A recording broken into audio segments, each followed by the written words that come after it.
Don't wait up. I'm getting drinks with someone who actually knows how to have fun, she said while texting the guy from her gym. I didn't ask questions. I just packed my stuff and left the key. Now his wife found out, exposed everything, and she's begging me to talk. Hey viewers, before we move on to the video, please make sure to subscribe to the channel and hit the like button if you want to see more stories like this. Thanks. Hey Reddit, I'm Alex, 34, and up until about a year ago, I thought I had a pretty solid thing going with Sarah, my girlfriend of 5 years. We'd been living together in our apartment in the city for 3 of those, and I was the definition of committed. I work as an IT consultant, steady job, good pay, nothing flashy but reliable. Sarah, 32, is in marketing, always hustling for that next promotion, and she's got this obsession with fitness. She spends hours at the gym every week, posting those motivational selfies on social media, the whole deal. I supported it all. Hell, I paid for her premium gym membership because she said it helped her de-stress from work. I'd cook dinner while she was out, make sure the place was tidy, even skipped a couple of work trips because she didn't like being alone for too long. Looking back, there were signs, but I chalked them up to her being busy. She'd come home later and later, phone glued to her hand, giggling at texts. I'd ask how her day was, and she'd brush it off with, "Oh, just gym stuff." I trusted her. Why wouldn't I? I'd given up a lot for us. Flashback to 2 years ago. I turned down a killer job offer in another state because Sarah said she needed stability here to build her career. We can travel later, she promised.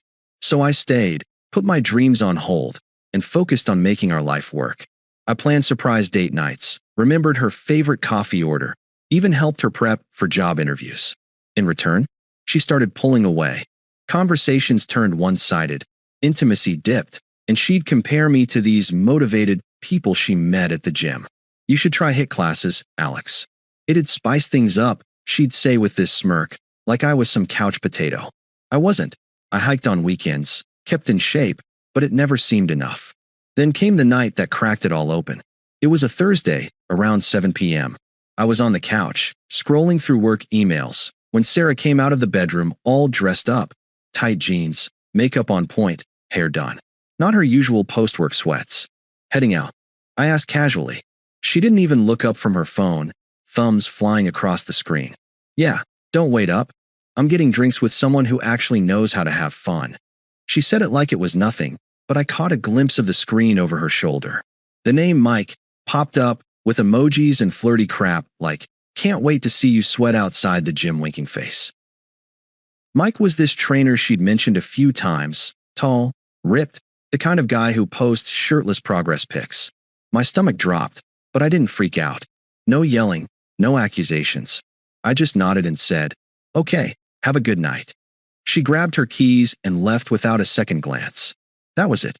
The betrayal hit like a freight train, but I sat there in the silence, piecing it together. All those late workouts, the sudden interest in new bars downtown, it wasn't subtle anymore. I felt like an idiot, replaying every sacrifice in my head. The time I covered her rent when she switched jobs, the weekends I spent helping her with presentations while she flirted online. It was emotional abandonment wrapped in physical cheating, and it stung. But I didn't call her, didn't text. Instead, I got up, pulled out a duffel bag, and started packing. Essentials only: clothes, laptop, important papers. I left the furniture, the shared stuff. Wrote a quick note on the counter. "Take care, Sarah. Keys here." Slid my apartment key under it and walked out. Crashed at a buddy's place that night. No explanations given. The confusion swirled. How had I been so blind? Was I really that boring? But I pushed it down.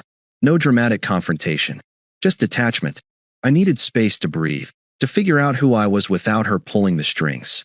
The next morning, I changed my number temporarily, unfollowed her everywhere, and focused on logistics. Transferred utilities out of my name, canceled joint subscriptions quietly. It wasn't revenge, it was self-preservation. I sat with the unfairness for days, staring at the ceiling, wondering why loyalty got me here. But slowly, the silence helped. I started journaling, hit the gym myself, a different one, and even applied for that promotion I'd been eyeing. It was the start of something, but man, those early weeks were rough. The hurt lingered, but I didn't let it define me. Little did I know, her fun was about to implode spectacularly. The call started the next day. My phone buzzed while I was at work, Sarah's number. I let it go to voicemail at first, but curiosity got me. Her message was casual, like nothing happened. Hey, Alex, where'd you go last night? The apartment's empty. Call me back. No apology, no concern, just annoyed. I ignored it. A few hours later, texts rolled in. This is stupid. Come home. Then more voicemails, escalating. By evening, she was pissed. I finally picked up when she called for the 5th time, figuring I owed myself closure, not her. Alex, what the hell? She snapped as soon as I answered. No hello, just straight to attack mode. I kept my voice even, sitting in my buddy's spare room with my stuff still in boxes. Sarah, I saw the text to Mike. I'm out. She laughed, actually laughed, this smug little chuckle that made my blood boil. Oh, come on. It's not what you think. Mike's just a friend from the gym. We were grabbing drinks to talk about training plans. You're overreacting as usual. Training plans with winky faces? At a bar? Yeah, okay. I didn't raise my voice, just stated facts. God, you're so paranoid. She shot back, her tone dripping with dismissal. We've been together forever, and yeah, things have been stale. You work all the time, come home, and just exist. Mike gets it. He's exciting, pushes me to be better. I deserve that, Alex. I deserve someone who knows how to have fun, not just pay bills and watch TV. There it was, the twisted logic. She was justifying cheating by blaming me for being stable. So this has been going on how long? I asked, not because I wanted details, but to hear her hypocrisy out loud. A pause, then she doubled down. A couple months? It's not serious. Emotional stuff, mostly. But honestly, you've been holding me back. I need space to grow, and Mike helps with that. You're safe. Boring safe. I thought you'd fight for us or something, not just bail like a coward. I almost laughed at that. Fight for us. After she texted another guy right in front of me? Sarah, there's nothing to fight for. You made your choice. We're done. Fine, she said, her voice turning icy and superior. You'll regret this. Mike's got his shit together, a real career, adventures. You'll be alone, wondering what happened. Don't come crawling back when you realize you can't do better. She hung up before I could respond. I blocked her number right then. No emotional outburst, no begging her to reconsider. Just calm acceptance. But inside, it wrecked me. The unfairness gnawed, the way she twisted our life into something I was at fault for. Flashback to last summer. I surprised her with tickets to a concert she wanted, but she bailed last minute for a gym event. Turns out, Mike was there. I'd sacrificed my social life, poured everything into us, and she repaid it with manipulation and disrespect. I spent the next few days in a fog, crashing on my friend's couch, replaying her words. Boring safe. Was that all I was? The confusion hit hard, doubts about my worth, wondering if I'd ever been enough. I didn't rant online or tell mutual friends. Just sat with it, letting the silence force me to reflect. Weeks turned into months. I got my own place, a small studio, nothing fancy but mine. Threw myself into work, landed that promotion I'd delayed for her. Started hiking more, joined a new gym across town, even picked up cooking classes. The emotional middle stretched out, nights alone, staring at old photos, feeling the abandonment. She'd emotionally discarded me long before that night, treating me like a backup while chasing thrills. It was humiliating, but I didn't lash out. Dignity meant rebuilding quietly. Rumors trickled in through shared acquaintances. Sarah had moved in with Mike pretty quick, posting couple pics, looking all happy. Our mutual friends defended her at first. She's just going through a phase, Alex. You two were great together. I nodded, didn't argue. Let them think what they wanted. But I knew the truth, and soon, so would everyone else. About 4 months after I left, the karma train derailed her world in spectacular fashion. I'd been keeping my head down, rebuilding piece by piece. My new studio apartment was sparse but peaceful, no more walking on eggshells. The promotion at work came through, bumping my salary and giving me remote flexibility. I started hiking trails I'd always talked about but never prioritized because Sarah hated getting dirty. Joined a co-ed volleyball league through work, met some great people, including Emily, a graphic designer in another department. We hit it off as friends first, coffee chats turning into casual dates. She was straightforward, appreciative, the opposite of manipulative. For the first time in years, I felt seen, not like a backup plan. Internally, I was evolving. Those early post-breakup weeks had been brutal, sleepless nights questioning everything. Was I really boring? Had I wasted 5 years on someone who saw me as a stepping stone? The silence amplified the confusion, but it also clarified things. Flashback to our third anniversary. I'd planned a weekend getaway, complete with her favorite wine and a playlist of our songs. She spent half the time on her phone, texting work friends. Now I saw it for what it was: emotional abandonment, chipping away at us while she built something else. I didn't dwell in bitterness, though. Therapy helped. A few sessions unpacked the hurt without turning me vengeful. Dignity meant moving forward, not looking back. Then the rumors hit. A mutual friend, Jake, texted me out of the blue. "Dude, you hear about Sarah?" I hadn't been seeking updates, but curiosity won. Turns out Mike wasn't just a gym trainer. He was married, with 2 kids. His wife, Lisa, found out about the affair through some damning texts and credit card charges for those drinks. She didn't go quietly. Lisa blasted it all over social media, screenshots of messages, timelines matching Sarah's posts, even tagged our shared circles. Homewrecker alert. One post read, with evidence that made Sarah look like the instigator. It went semi-viral in our local network. Friends shared it, workplaces buzzed. Sarah's marketing firm caught wind. Mike trained clients there, so it turned into a professional mess. She got let go for conduct unbecoming, or whatever corporate speak they used. Mutual friends who defended her flipped fast. "We had no idea," Jake said later. "She's spiraling, man." From what I pieced together, Mike dumped her immediately, blaming her for the fallout. "You ruined my family." He supposedly texted her, then blocked her. She was left alone in our old apartment, scrambling for rent without my half. Financially, she tanked. Gym obsession meant designer workout gear on credit, and now no job. Isolation set in. Friends distanced themselves after Lisa's exposure painted Sarah as the villain.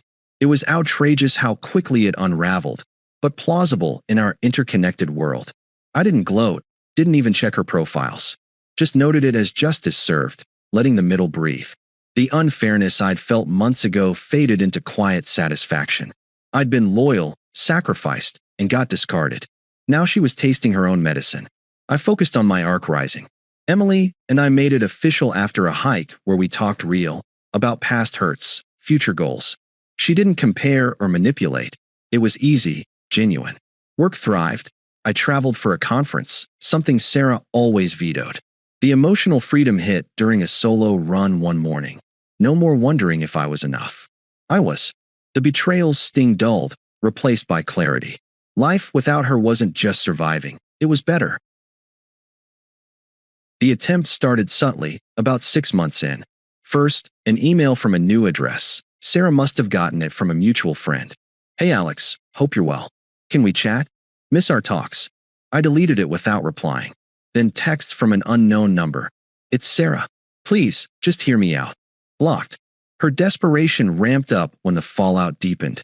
No job leads, friends ghosting, bills piling. The first real push came via her sister, Karen, who I'd always found pushy and unpleasant. Karen called from her number one evening while I was cooking dinner with Emily. I answered, thinking it might be important. "Alex, it's Karen. You need to talk to Sarah. She's a mess because of you." I stayed calm, chopping veggies. "Karen, this isn't my issue. We're over." She huffed, toxic as ever. "Oh, please. You left like a ghost. No warning, no nothing. Now her life's ruined. Mike's wife went nuclear, and Sarah's got nothing. You owe her closure at least." Family sticks together, even exes. Family. She cheated. Karen. I don't know anything. Emily raised an eyebrow from across the room, but I kept it composed. Karen got nastier. "You're heartless. She made one mistake. Come over, talk it out. She's crying every day." "No. Goodbye." I hung up. No sympathy stirred. It revealed their dynamic, enablers all around. A week later, Sarah escalated. She showed up at my building unannounced, buzzing the intercom relentlessly. I let her up, figuring a face-to-face shutdown was needed. She looked rough, hair messy, eyes puffy, nothing like the polished gym queen. Her mom was with her, This stern woman who'd always criticized my safe job. Alex, thank God. Sarah started, voice shaky but manipulative. I need to explain. Mike was a rebound, stupid. His wife exposed everything, screenshots, lies about me. I'm broke, alone. Friends ditched me. Please, let's try again. We were good once. Her mom chimed in, unpleasant and demanding. Young man, you can't just abandon her like trash. Fix this. She's family. I stood in the doorway, arms crossed, detached. Sarah, you said I was boring, holding you back. You chose Mike for fun. Looks like you got it. She teared up, desperate now. I was wrong. I see that. You were stable, loving. I missed that. Can I come in? We can work through this. No, I said firmly. You've got your consequences. Handle them. Her mom snapped. Selfish prick. She deserves better than your cold ass. Sarah flipped then, true colors emerging. Fine. Ignore me like the coward you are. You'll regret this when I'm back on top. They stormed off, her anger masking the hypocrisy. She'd discarded me, now raged at rejection. The peak came in voicemails and texts from burners. Sweet at first. Alex, I love you still. Let's meet. Then angry. You think you're better now? Enjoy your lonely life. Friends she'd roped in called too, but most apologized after.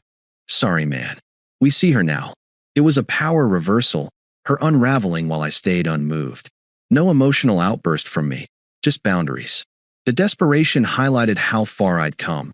She was powerless, irrelevant. The final nail came at Jake's wedding 8 months post-breakup. I'd RSVP'd yes, knowing Sarah might be there. Mutual circle, but I wasn't hiding.